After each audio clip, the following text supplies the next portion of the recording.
सबसे तेज, सबसे आगे टीपीएन 20 न्यूज भारत किसान की एक सभा में कांग्रेस अध्यक्ष मल्लिकार्जुन खड़गे ने कहा कि मोदी की गारंटी धोखा है और 2024 के बाद लोकसभा के चुनाव नहीं होंगे।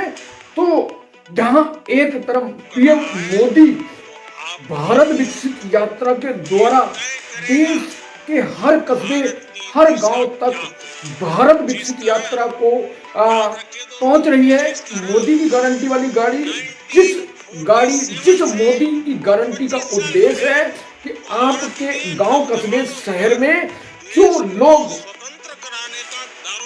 केंद्र और राज्य सरकार की, मोदी सरकार की उत्तर प्रदेश में योगी और जो अपना हरियाणा उसमें खट्टर सरकार, यानी केंद्र और राज्य सरकार की योजनाओं को जन जन तक को पहुंचाने के लिए 27 से 50 विभाग के कर्मचारी वहां पहुंचकर पात्र लोगों को छांटकर ढूंढकर उन्हें योजना से लाभान्वित करते हैं। तो वहीं एक तरफ कांग्रेस पार्टी जो है बेदखल हुई 10 साल से सत्ता में छटपटा रही है कि किसी तरह मोदी को रोका जाए, मोदी को तीसरी बार सत्ता से रोका जाए। तो इसी कारण कांग्रेस पार्टी जो है लगातार मोदी को टारगेट कर रही, मोदी को निशाना कर रही, मोदी की गारंटी को निशाना बनाकर धोखा बता रही है। तो मोदी की इस महत्वाकांक्षा योजना को जन जन तक पहुंचाने के लिए और पात्रों तक पहुंचाने के लिए लोगों को बीच भाजपा के कार्यकर्ता, भाजपा के अधिकारी और मंत्री और नेता, सांसद जो हैं और प्रत्याशी भाजपा लोकसभा के सभी लोग मिलकर इस योजना को जन जन तक पहुंचाने का काम कर रहे हैं। तो वही जो है कांग्रेस पार्टी इसको धोखा बताने का काम कर रही है। तो जहां एक तरफ कांग्रेस जनता के बीच में अगर उचित तरीके काम करती तो आज ये दिन देखना नहीं पड़ता, मोदी को गाली देने को जरूरत नहीं पड़ती, मोदी के रथ को रोकने की जरूरत नहीं पड़ती। तो जहां एक तरफ नरेंद्र मोदी की गारंटी बहुत अच्छा रिस्पांस आ रहा है और देश की जनता उसे मतलब कबूल कर रही है और योजना को, उस भारत विकसित संकल्प यात्रा को, लेकिन जो राहुल की भारत जोड़ो न्याय यात्रा चली, उनका लक्ष्य है कि मैं मोहब्बत की दुकान खोलूंगा और उसका राहुल गांधी का कहना है कि भाजपा देश में सांप्रदायिकता फैला रही है। तो पहले नरेंद्र मोदी की भारत विकसित यात्रा को देखते हैं, उसके बाद जो है कांग्रेस अध्यक्ष मल्लिकार्जुन ने क्या कुछ कहा उस वीडियो को देखते हैं। तो गुजारिश है कि भारत में जो मोदी की गारंटी वाली गाड़ी आप तक पहुंच रही है और जिसके पास नहीं पहुंची है वहां के लोग जो हैं अगर पात्र हैं और योजना में शामिल होना चाहते हैं तो वो अपने नजदीकी जो अधिकारी हैं संबंधित विभाग से उनसे कांटेक्ट करके अपना हक ले सकते हैं। चाहे प्रधानमंत्री सम्मान योजना हो, चाहे प्रधानमंत्री आवास हो, बहुत सारी अनगिनत योजनाएं, चाहे रसोई जो उज्ज्वला गैस योजना है जो फ्री सिलेंडर होली दिवाली में मोदी सरकार देती है, और दूसरी बार मोदी ने लोगों को रोटी, कपड़ा और मकान देने का काम किया है और कांग्रेस इस मामले में पिछड़ गई है। तो मोदी की गारंटी जो उनने विजन को खींचा है 2047 तक, उसका कितना रंग लाएगा, देश की जनता उन्हें कितना कबूल करेगी, 2024 के लोकसभा इंतजार करना पड़ेगा परिणाम का।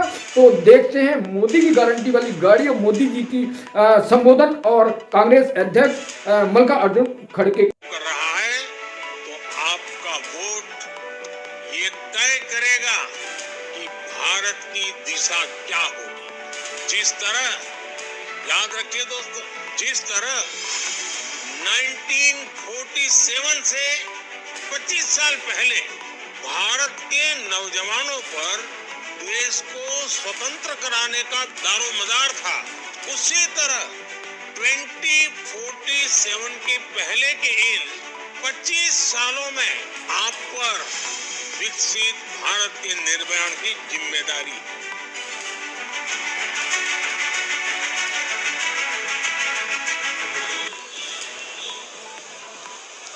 पटनायक जी आज के क्या पाए, ये दोस्ती करके क्या पाए आपने? अरे कभी कभी डबल इंजन फेल होती है और डबल इंजन काम नहीं करे तो पहला इंजन भी फेल होता है। देखिए कांग्रेस पार्टी ने प्रदीप पोर्ट दिया कि नहीं? प्रदीप, हाँ, और रोरकेला स्टील प्लांट किसने दिया? कांग्रेस ने दिया ना? क्या मोदी ने दिया? और चिल्का नावल एकेडमी किसके जमाने में हुआ? और मानचेश्वर में रेल कोच फैक्ट्री हुई, कब हुई? अच्छा, एचएएल ऑर्डिनेंस फैक्ट्रीज कब बने? कांग्रेस के जमाने। फिर पटनायक और मोदी ने मिलकर क्या लाया? अरे इतने बड़े बड़े इंडस्ट्रीज कांग्रेस ने लाया, नेहरू जी ने लाया और उस वक्त के पटनायक जी साथ दिए, ये काम हुआ। और आप अब क्या कर रहे हैं? बीजेपी के साथ मिलकर यहाँ के पूरे जो नैसर्गिक संपत्ति है इसको लुटाने के लिए परमिशन दे रहे हैं। और कई भुवनेश्वर में एम्स, निसर, इंस्टीट्यूट ऑफ फिजिक्स, शिक्षा संस्थान, ये सभी जो हुए हैं ये सब हमारे टाइम में हुए हैं। 16% एसटी है, एससी है, बैकवर्ड्स अधिक है। इसके बावजूद भी इन लोगों को कोई आज तक बड़ा काम नहीं मिला। ये पटनायक के गवर्नमेंट में कोई बड़ा आदमी या कई बड़े हुद्दे पे इन्होंने नहीं बिठाया। इसीलिए आप हिम्मत करो, एक हो जाओ, अपने हकूक के लिए लड़ो। मैं ये नहीं चाहता कि एक दूसरे से लड़ो, वो मोदी करते हैं डिवाइड एंड रूल, लेकिन मैं नहीं, मैं देश को एक रखना चाहता हूं। राहुल जी देश को एक रखना चाहते हैं। राहुल जी तो बोले भाई मैं तो मोहब्बत की दुकान खोला हूं, नफरत की नहीं। लेकिन यहाँ बीजेपी आरएसएस ये तो नफरत की दुकान खोल के बैठे हैं। और इसी के वजह से आपको होशियार रहना चाहिए। अगर आप ये कहें अरे सुनो भाई, सुने तो ही ज्ञान आता है, ज्ञान आए तो ही आप बोल सकते हैं। स्लोगन शाउटिंग मेरे लिए कले तो मैं खुश हो जाऊंगा, बाकी का समझ तो नहीं पाएंगे आप। देखो बीजेपी और आरएसएस इतनी बुरी है और उसके संग में इन्हों है।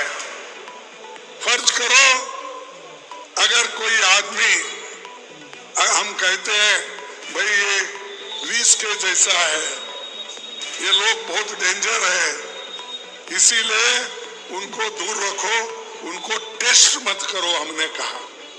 अगर कोई ये कहता है तो भाई हम बोलते ये विष है, पॉइजन है, इसके पास मत जाओ, उसको देखो मत। अगर कोई ये भी कहता है नहीं वो विष है या नहीं, मैं जरा चाट के देखता हूं, तो क्या होगा? अरे तुम चाट के देखे तो भी मरेंगे, दूर से देखे तो उनका अन्याय अत्याचार भी तुमको मालूम होगा। तो जैसा ये आरएसएस और बीजेपी ये विष जैसे है, पॉइजन है, एक एक करके हमारे हकों को छीन ले रहे हैं। एक एक करके हमारे जितने भी हक थे महिलाओं के हो, एसटी के हो, एससी के हो, वो सब खत्म कर रहे। धमकाना, उसकी दोस्ती अगर नहीं छोड़ेंगे फिर हम देख लेंगे। डर के कोई दोस्ती छोड़ रहा है, कोई पार्टी छोड़ रहा है, कोई गठबंधन छोड़ रहा है। अरे इतने डरपोक लोग अगर रहे तो क्या यह मुल्क बचेगा? क्या यह संविधान बचेगा? क्या यह डेमोक्रेसी बचेगी? इसीलिए यह आखिरी चांस है आपको वोट देने का। इसके बाद कोई वोट नहीं देगा, क्योंकि ये पुतिन, रशियन पुतिन का जो प्रेसिडेंट इलेक्शन होता ना, वैसा ही होते चले जाएंगे। ध्यान में आ रहा है आपको? इसके बाद वो चुनाव उन्हें अपनी ताकत के ऊपर वो चलाएंगे, चुन के आएंगे, 200 लाएंगे, 300 लाएंगे, 400 लाएंगे, 500 लाएंगे। अगर हमारी सब 543 है तो उसको बढ़ा के फिर 600 भी बना देंगे। सबसे तेज, सबसे आगे TPN 20 न्यूज, भारत की शान।